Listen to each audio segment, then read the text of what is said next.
Buenas tardes, amigos y amigas de toda la región del Cibao.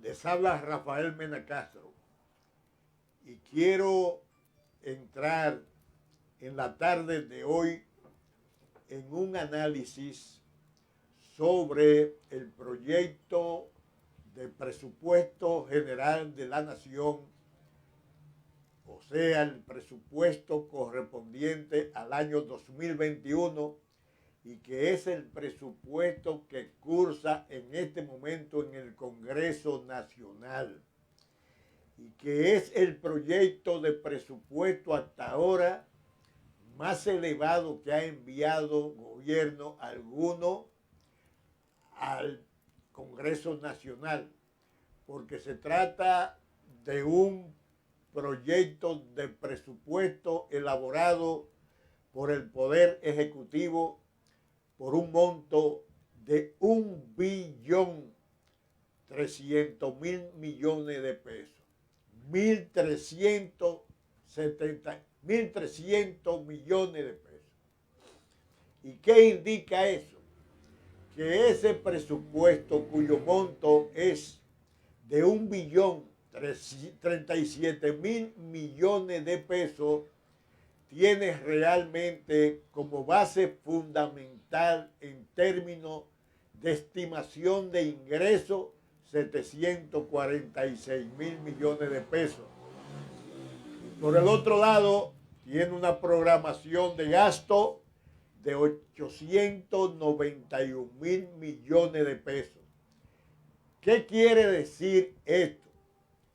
Quiere decir que si usted tiene una estimación de ingresos de 746.000 millones y una programación de gastos de 891.000 millones, los gastos superan a los ingresos.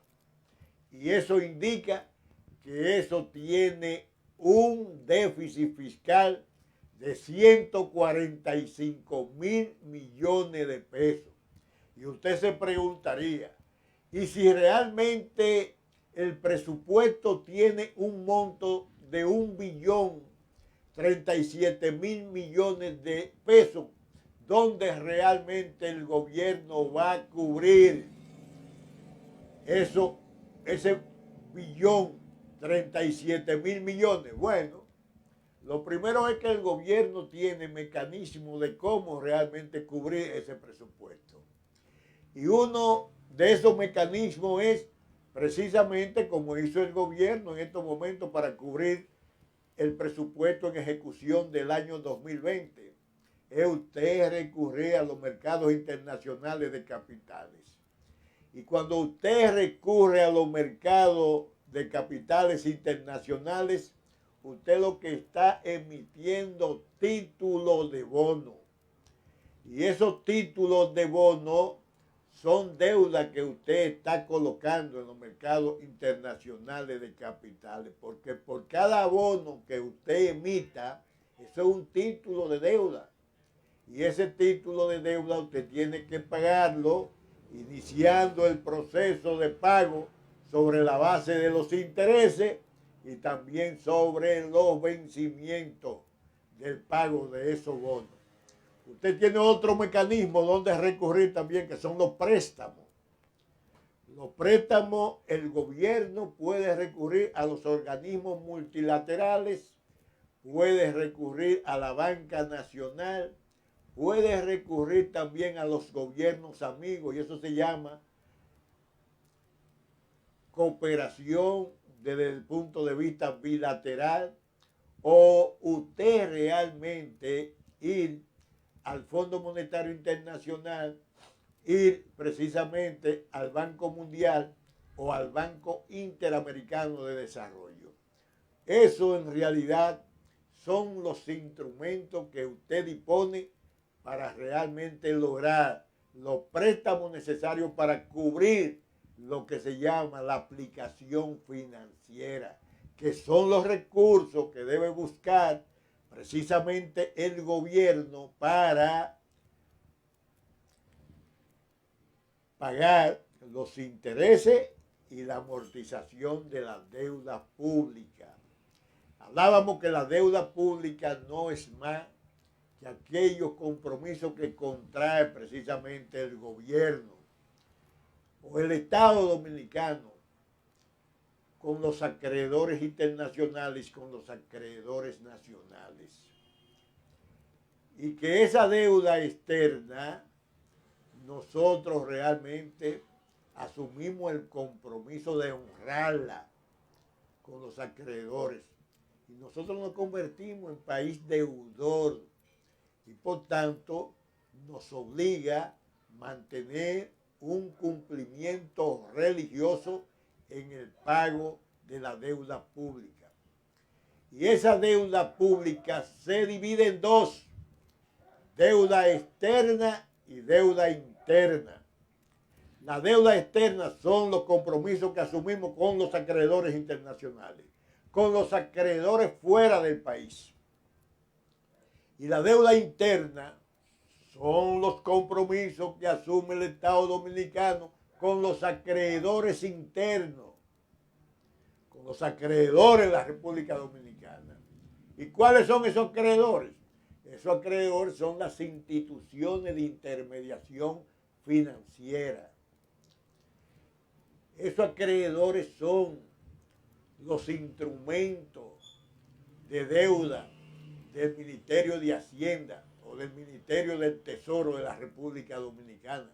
Cuando nosotros compramos un bono del Tesoro de nuestro país y ese bono del Tesoro, el gobierno tiene que pagar los intereses. Pero también cuando uno recurre al Banco Central de la República Dominicana y el Banco Central de la República Dominicana nos concede préstamos en función de que debemos en realidad darle cumplimiento también religioso a esos préstamos que nos concede el Banco Central. Además, hay otra fuente incluso de financiamiento de la deuda pública interna, que es precisamente el Instituto de Riesgos Laborales, que es una organización que antes se llamaba Administradora de Riesgos Laborales y que al concluir esa etapa de liquidación del Instituto Dominicano de Seguro Social, esa ley que crea en realidad el Instituto de Riesgos Laborales se convierte en el administrador de las aportaciones que hace el sector empleador a los accidentes que pueda ocurrirle a un trabajador cuando sale desde su casa hasta su centro de trabajo. Ese aporte lo hace fundamentalmente el empleador. Y en estos momentos el Instituto de Riesgos Laborales debe tener por lo menos casi 35.000 millones de pesos acumulados. Pero hay otro también instrumento que recurre realmente a la República Dominicana y es precisamente los bonos del Tesoro, ya lo hablábamos. Cuando realmente usted requiere del Ministerio de Hacienda un préstamo, usted tiene que recurrir a la compra de bonos del Tesoro del Ministerio de Hacienda. Y por esos bonos del Tesoro del Ministerio de Hacienda, usted paga intereses y paga el vencimiento precisamente de esos préstamos, de esos bonos. En ese sentido, para ilustrarlo de manera objetiva, nosotros quisiéramos decirle a ustedes cómo hemos llegado aquí, analizando el contenido del presupuesto general del Estado. Y decirle que el presupuesto general del Estado, porque es un proyecto, no se ha convertido todavía en presupuesto hasta tanto el Congreso no apruebe esa herramienta legislativa y lo ponga en promulgación el presidente de la República. Ahora tenemos un proyecto de presupuesto general del Estado en el Congreso. Y todo presupuesto tiene tres componentes. El componente ingreso, el componente gasto y el componente financiamiento. Por ejemplo, los ingresos se clasifican en cuánto. En ingreso corriente, ingreso de capital. Ingresos corrientes son todos aquellos que se derivan de las leyes impositivas. ¿Cuáles son esas leyes impositivas? Esas leyes impositivas son cuando usted tiene que pagar un 18% del ITEVI, el impuesto sobre la renta, el impuesto a los hidrocarburos, el impuesto selectivo al consumo, el impuesto a la propiedad inmobiliaria. Todos esos impuestos son sustentados en leyes. Y por eso es que los ingresos corrientes tienen necesariamente que derivarse de esas leyes impositivas. El impuesto de capital. Ustedes saben lo que es el impuesto de capital. El impuesto de capital son aquellas tasas que el contribuyente tiene que pagar, primero por el uso de una infraestructura vial. Cuando el gobierno construye una carretera, usted tiene que pagar una cantidad de pesos. ¿En qué? En peaje. Eso es una tasa que tiene que pagar el contribuyente cuando usa la vía de una carretera construida por el gobierno. Pero también paga cuando un productor que tiene tierra en producción bajo reguío y que ese productor se convierte en un regante, tiene que pagar una tasa por el uso del agua de ese canal. Y también hay otra parte del ingreso de capital, son donaciones que hacen los gobiernos amigos a los fines de mantenerlo como una fuente presupuestaria. Y por la otra parte, usted puede disponer de bienes y servicios del gobierno. ¿Qué observamos nosotros en el presupuesto general, en el proyecto de presupuesto general del Estado del año 2021? Que usted tiene ingreso corriente, por un lado, de 746,000 millones de pesos. Y esos ingresos corrientes son insuficientes para usted realmente cubrir el gasto público. Hablábamos que el gasto público se situaba en 891,000 millones de pesos. 60,000 millones más de lo que estaban contemplados en el presupuesto correspondiente al 2020. Y hablábamos que usted tenía 746,000 millones en estimación de ingresos, 10,000 millones menos. Usted tiene por un lado 60,000 millones en gasto público más y 10,000 millones menos en ingresos corrientes.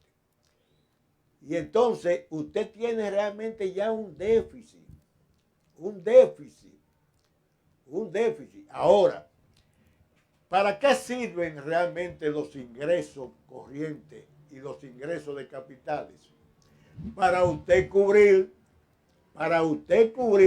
el gasto corriente y el gasto de capital. ¿Qué es el gasto corriente? Son todos aquellos recursos que necesita el gobierno para pagar los salarios de los empleados públicos, para comprar material gastable, para comprar los medios de transporte que necesita el gobierno para ponerlo en movimiento en las actividades productivas. Porque debo decirle a ustedes que el gobierno es el mayor consumidor de la República Dominicana. Y entonces Eso es lo que respecta al gasto corriente. Vámonos al gasto de capital. ¿Qué es el gasto de capital? Lo que el gobierno necesita. ¿Para qué? Para invertirlo en obras de infraestructura. Y esas obras de infraestructura son construcciones de escuelas, construcciones de carreteras, construcciones de hospitales y en fin, todas esas obras de infraestructura necesita el gobierno ejecutarla porque forman parte de las grandes satisfacciones del pueblo y necesidades del pueblo dominicano. De ahí es que nosotros entendemos que en estos momentos nos encontramos con un presupuesto altamente deficitario desde el punto de vista de las aplicaciones financieras y desde el punto de vista del déficit fiscal originario. Señalábamos que el gobierno tiene que buscar, por concepto del déficit fiscal primario, aproximadamente 145.000 millones de pesos. Y por concepto de las aplicaciones financieras, el gobierno va a tener que buscar más de 275.000 millones de pesos. Y cada uno de esos déficits, cada una de las aplicaciones financieras, que no es más los recursos que tiene que buscar el gobierno para pagar los intereses del servicio de la deuda y también la amortización de la deuda. 275.000 millones más 145.000 millones de el déficit primario, que como yo le señalaba y le repito, no es más que la relación negativa que usted tiene entre los ingresos y el gasto. Y lo que usted va a buscar, eso se llama fuente de financiamiento. Y esa fuente de financiamiento la tiene el gobierno disponible. Cuando recurre a los mercados internacionales de capitales, el gobierno va y hace una narración sobre lo que fue el pasado de la economía de la República Dominicana. Y esa narración debe estar sustentada, y me alegra realmente del ministro de Hacienda, cuando hizo la presentación ante los organismos internacionales de capitales, cuando señaló que ciertamente la economía de la República Dominicana registraba un buen crecimiento y que ese crecimiento se situaba en un 6.2% y que estaba liderando ese crecimiento a todos los países de América Latina. Y cuando dijo también las reservas internacionales, o sea, las reservas que recibe el gobierno o el Banco Central por concepto de acumular divisas, o sea, por el turismo, por las exportaciones, por las inversiones extranjeras, por las remesas, todo esos esquemas de aportación de fuentes de divisas fueron realmente muy bien manejadas por el gobierno pasado, y eso es loable en una actitud y en una acción importante del ministro de Hacienda cuando hizo la narración, el informe explicativo que debe hacer un gobierno para precisamente convencer a esos organismos internacionales de capitales. Pero además, las informaciones que recibían de aquella agencia calificadora de riesgo, que decían que la economía de la República Dominicana se situaba realmente en un buen momento y que el crecimiento económico de nuestro país frente a la crisis sanitaria se iba a mantener en cero crecimiento, pero no en menos crecimiento. Y una economía que registró 6.2% cayó en cero crecimiento. A diferencia de las demás economías de América Latina, en cuanto cayó en términos de crecimiento económico, la economía peruana en 11 puntos negativo. ¿En cuánto cayó la de Colombia? En 7 puntos negativos. ¿En cuánto cayó la de Panamá? En 5 puntos negativos. O sea, cuando usted crece hacia arriba, es que usted registra un crecimiento positivo. Cuando crece hacia abajo, eso es un crecimiento negativo, que la economía está entrando en lo que se llama una recesión económica. Y si esta crisis continúa, entonces vamos a caer en lo que se llama una, si es posible, no una recesión, una depresión económica. Y de ahí es que precisamente en estos momentos es que los gobiernos necesitan no solamente del incentivo fiscal, no solamente de contraer realmente la demanda en la sociedad dominicana, no solamente de usted estar realmente creando situaciones difíciles que le puedan agravar la situación, como es aquel planteamiento del presidente de la República que señalaba que hasta el mes de enero quedan suspendidos todos los programas sociales, entre ellos el programa Quédate en Casa, que involucraba la participación de casi 1,5 millones de familias. Entonces el gobierno lo va a retornar hacia atrás a partir de enero y lo va a dejar en 850,000 familias.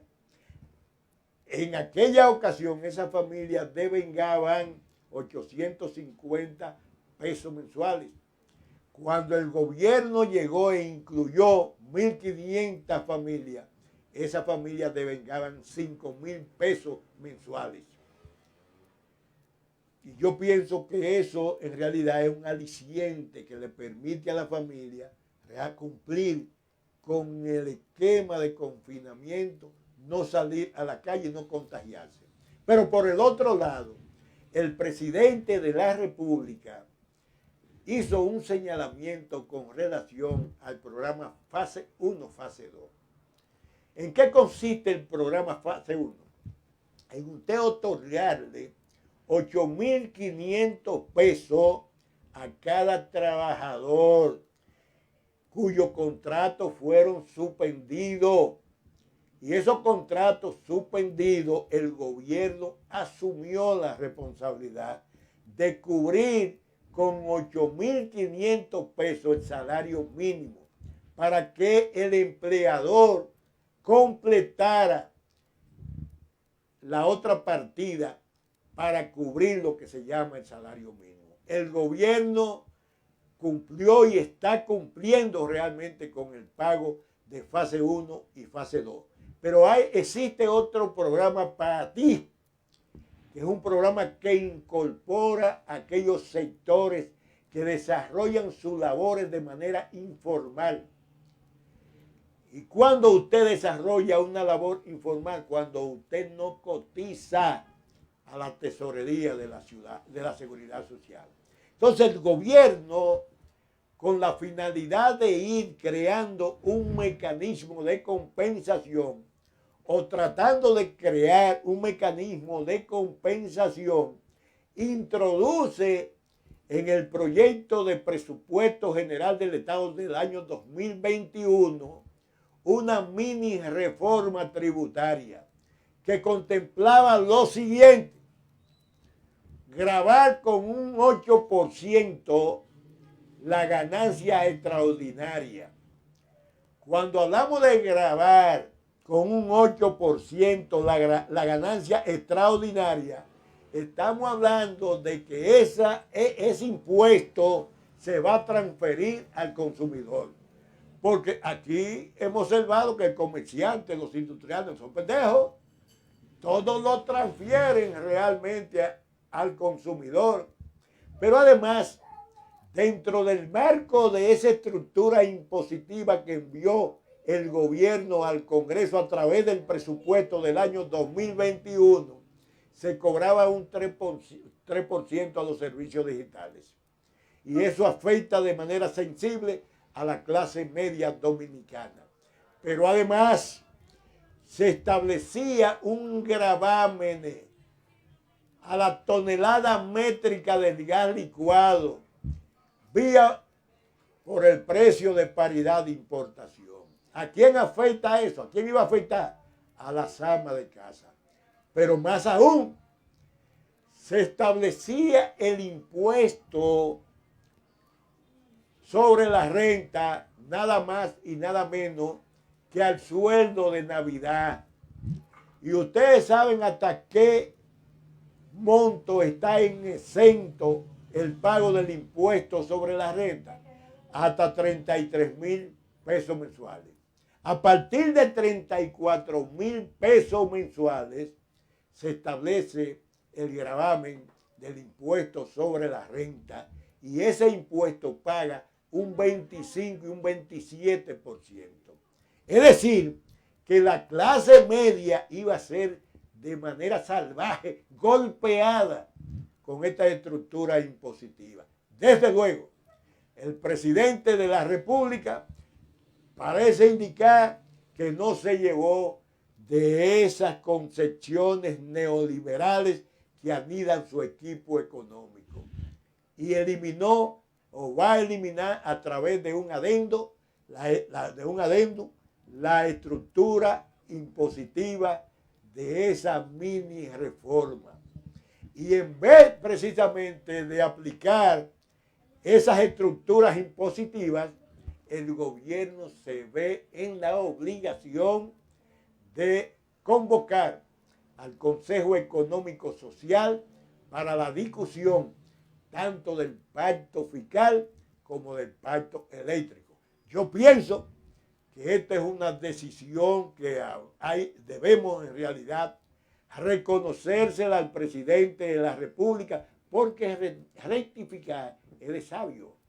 Y al rectificar frente a una situación que le iba a ocasionar una explosión social, pienso que es una decisión inteligente. Y yo le sugiero al presidente de la República, a mi amigo Luis Abinader, que ponga el oído en el corazón de su padre, no en el corazón de ese equipo económico neoliberal, que lo único que están buscando precisamente es vender todas las acciones del Estado, vender a Punta Catalina y crear mecanismos de privatización. Y usted recordará, señor presidente Luis Abinader, que la única estigmatización que tiene el gobierno de Leonel Fernández precisamente es la privatización.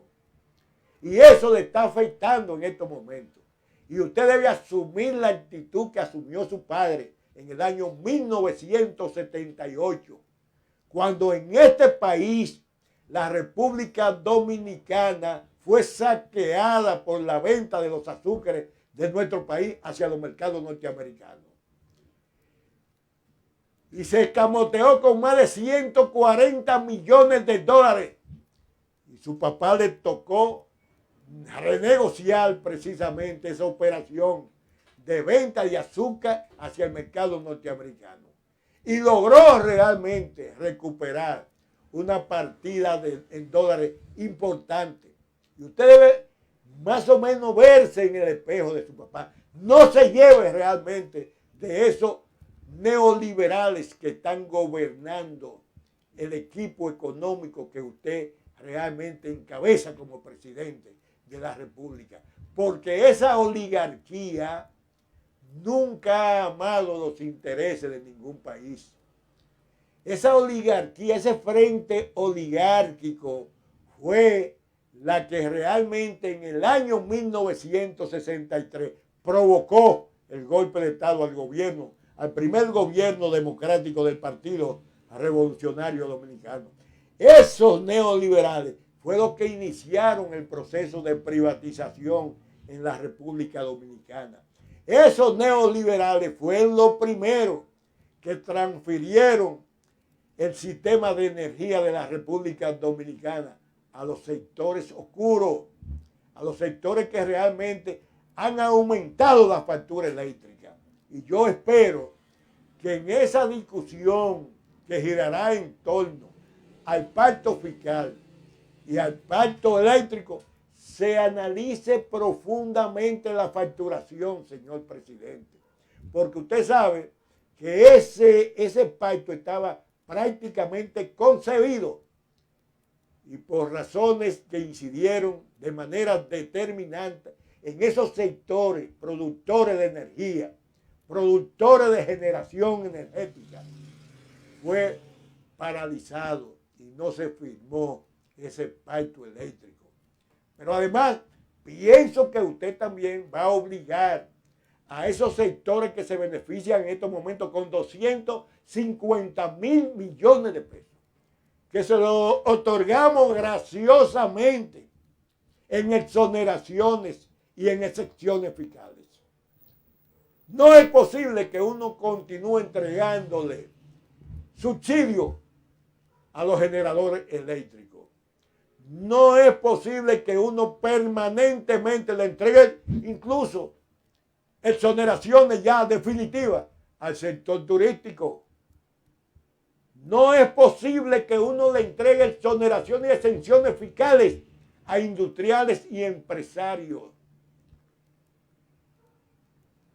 A los únicos que debemos entregarle realmente y protegerlos son a los sectores más vulnerables de la sociedad dominicana. Por eso, en este momento, saludamos la posición del presidente de la República, primero, de eliminar o de someter una adenda ante el Congreso Nacional, eliminando la estructura impositiva que contenía el proyecto de presupuesto general del Estado correspondiente al año 2021, pero también la convocatoria del Consejo Económico Social a los fines de que realmente se aborde los temas del pacto fiscal y el pacto eléctrico. En ese sentido, necesitamos una cantidad de recursos que no permita, señor presidente, depender de la capacidad de los contribuyentes honestos y sinceros de la República Dominicana. Necesitamos realmente un ambiente que nos permita aumentar los ingresos tributarios en función de que aquellos que ganan más paguen más. Pero también necesitamos realmente un escenario que permita en estos momentos de que bajemos un poco la regresividad del impuesto y aumentar la progresividad de su impuesto. ¿Qué quiere decir esto? Que en la medida en que usted tenga mayores niveles de utilidad y ganancia, se le debe aplicar el impuesto sobre la renta. Un impuesto que tienen que pagar el 30% o el 25% a los que tienen grandes ganancias. Y aquellos que somos miembros de los sectores más vulnerables de la sociedad dominicana, que no se les castigue con impuestos regresivos. Porque no es posible que yo tenga que pagar los mismos impuestos o la gente más desfavorecida de la sociedad dominicana tenga que pagar los mismos impuestos que pagan los Vicini, los mismos impuestos que pagan los Brugales, los mismos impuestos que pagan los Bermúdez, los mismos impuestos que pagan los Vitienes, los mismos impuestos que pagan todos aquellos grandes jerarcas del país que en realidad han impedido que a los trabajadores en realidad se les dé un salario conforme a sus necesidades.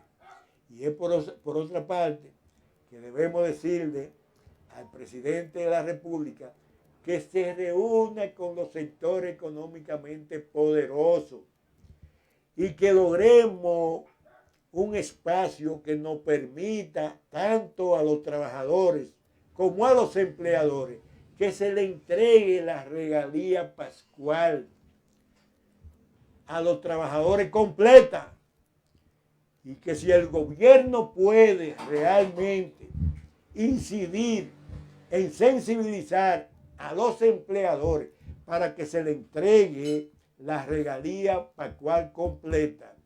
El gobierno puede también asumir con los recursos que tiene, con esa colocación de bonos de 3.800 millones de dólares, tiene los recursos necesarios para, con el auxilio de los empleadores, con los recursos que tiene realmente el gobierno disponible por concepto de la colocación de 3.800 millones de dólares, pagarle el sueldo completo de la regalía a esos trabajadores.